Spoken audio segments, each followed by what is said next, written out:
Welcome back to a journey through Jewish American history. This is session 2, Assimilation and Community Building. So first, when I share my screen with you, we will talk about how the new Jewish immigrants to America are assimilating through society. And um, we open with January 1909. Lady America opens the gates. So, first off, the title is very welcoming, very open. This was published by the Hebrew Immigration Aid Society. Lady Liberty is wearing a cap in this picture, bearing the legend America in Yiddish. She's holding a key in one hand and opens the gates for waiting immigrants with the other. So there's a theme of inclusivity and welcoming and compassion and warmth and a very open nature that America was giving off. Um, I mentioned in the last lesson that many Jews settled in major cities on the East Coast, New York, Baltimore, Philadelphia. One of those cities was Boston. And this is Boston's Jewish quarter. In the first half of the 20th century, Dorchester and Roxbury were home to a large Jewish population with large synagogues and a vibrant community life. And this is a drawing from William Allen Rogers depicting the shops, the streets, the peddlers, the bustling street life of Boston's Jewish quarter at the time.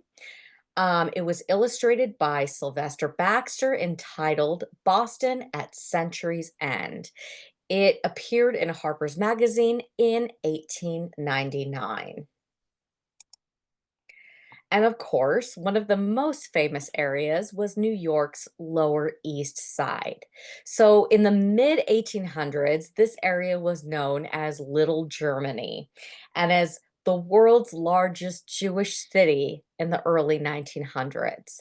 So this is where a lot of Jews settled. Jews with trades, Jews that were skilled at baking, clothes makers, what have you. They were all setting up on the Lower East Side.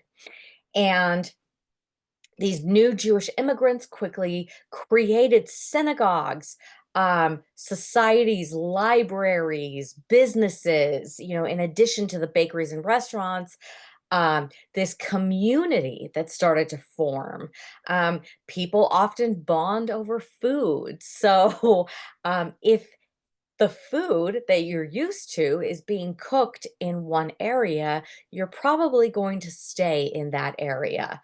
So many Jewish immigrants lived in or nearby, which explains now the Tenement Museum in New York is located here in this neighborhood. This is where Jews lived in the tenements. After the 1924 immigration quota laws and the exodus to other boroughs in New York City, the Jewish population of the Lower East Side declined, but efforts to preserve the historical synagogues and cultural sites have continued. So, they really, really made their mark on this area, even though they started to kind of wander off into other neighborhoods. But I think, the presence of this tenement museum even today is a testament to, everything they contributed to New York's Lower East Side. We have the first Yiddish American cookbook, and I apologize if I butcher this name, Hinda Amsh Amshanitsky, published in 1901. She emigrated to New York from Russia in 1895. She was a woman who had restaurants. She was kind of a celebrity in her own right in this area. And she had the cookbook that she referred to as highly useful to every woman and bring complete satisfaction to many homes. So she knew what she had was good. So 148 recipes were in here. She included everything she encountered on her travels or as a New York immigrant, mixing in the new stuff like pot roast or hamburgers or oatmeal with the classics that she knew so well: gefilte fish, chopped herring, chicken soup, stuffed spleen. So this is really, really big. She was, like I said, a local celebrity of her time. And the fact that this was published was a really, really big deal. These recipes didn't exist in a vacuum. They were now available for people to reference and to cook from. So maybe a lot of non-Jews were getting a taste of what Jewish cooking was like for Hinda in Russia. Now, the Jews that joined the workforce, they were mostly women in the garment and textile industries. So there's a woman sitting here at a sewing machine, very, very skilled in making clothes. These were the women who made up the workforce. This is what they did. And this is one of the most infamous stories. One of the largest disasters in Manhattan's history was the Triangle Shirtwaist Factory fire. Um, I can't this cannot be understated. This is why we have so many labor laws, so many safety laws for the workplace. Conditions in the workplace that we know now came straight from this disaster. So the women in the garment district and making the clothes, they were the ones who were at the sewing machines, going to work every day. These girls really coming newly into America and then having to earn this living for their family. Well, on March 25th, 1911, there was a fire at the Triangle Shirtwaist Factory, and it's a 10-story building. It's in Greenwich Village, and it was likely started from someone who was smoking, maybe flicked a cigarette like in a trash can or a lit match. And of course, they're dealing with garments and textiles. It quickly caught fire. The tragedy was that all of the fire escapes and all of the doors for these young women to escape an emergency were locked. They wanted to keep the girls in the factories and keep the unionizers out of the factories. They didn't want these girls forming a union. Um, the fire was, like I said, one of New York's worst industrial accidents and was covered by newspapers all across the nation. So the Triangle Fire is remembered as one of the deadliest disasters, but a pivotal moment for labor rights and worker safety. And of course, it led to workers' rights, people actually getting out there and fighting for their rights in the workplace. And most of these people were women. And you can see right here, I have a picture of a woman with Hebrew writing on her sign. These women were not afraid to get out there. And since 146 lives were lost in the Triangle Fire, these were people that they knew, immigrants and mostly Jewish immigrants. Um, they knew each other. They knew each other's families. They were coworkers. They now bonded by this tragedy, but really wanted to make sure that this would never happen again. So they were transforming the labor code, adopting fire safety methods that set the standard for the whole community and then eventually the whole country. Jewish women were crucial to this fight, advocating for fair wages, safer conditions, and equal treatment for women.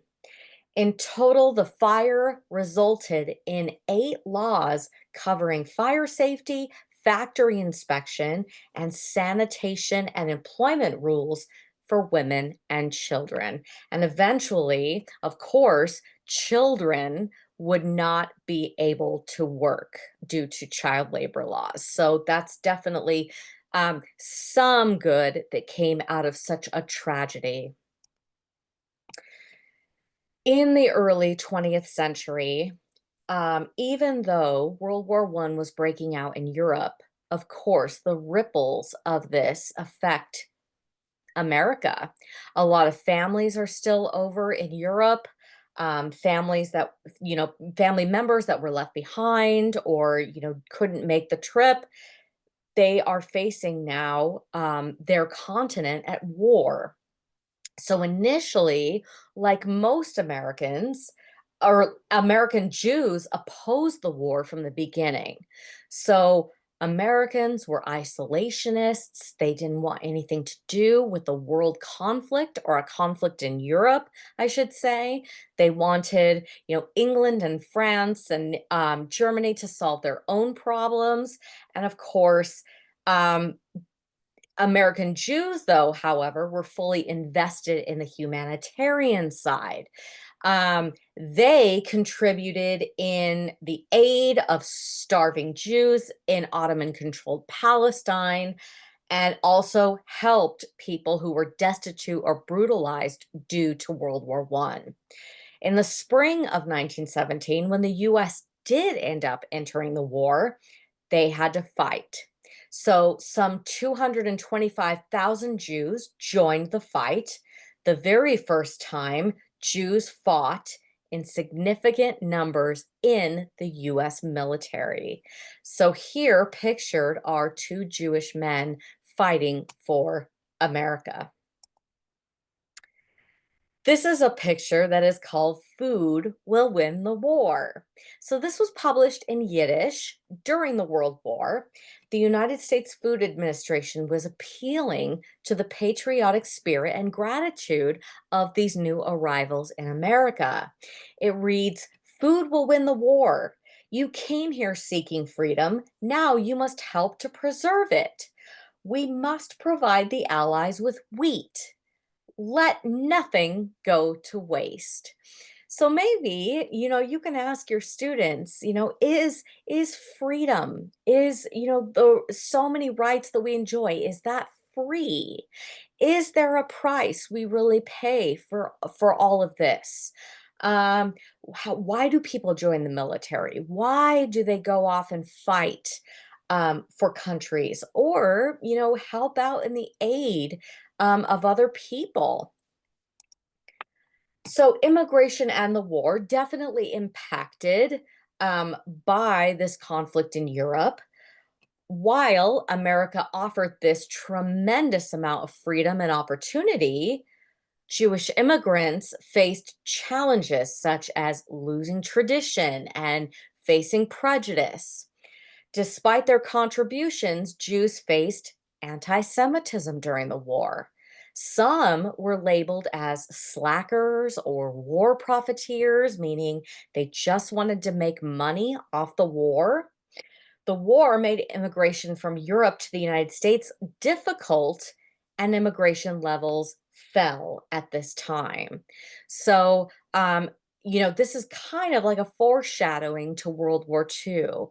Immigration laws, everybody has the same fears, a fear of losing identity, a fear of the new, a fear of other people coming in. And especially with a war on, they're afraid of enemies or people, people they need to fear.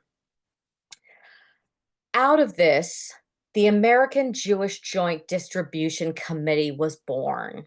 So it was a Jewish relief organization founded in 1914 and is still headquartered in New York City. Originally founded to assist Jews living in Palestine in the Ottoman Empire, but then it grew. It grew to a worldwide organization that's still around today, but this was established to assist other Jews with hardships. So these are just some of the benefits born out of either tragedy, necessity, or just simply being in a new land, the possibilities that come from this.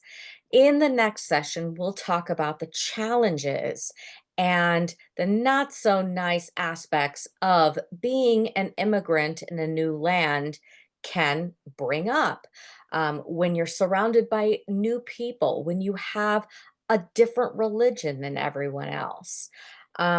These are all things that can come out of this. But for now, this session, we do want to focus on the positive and all of the things that were born out of this Jewish immigration to America.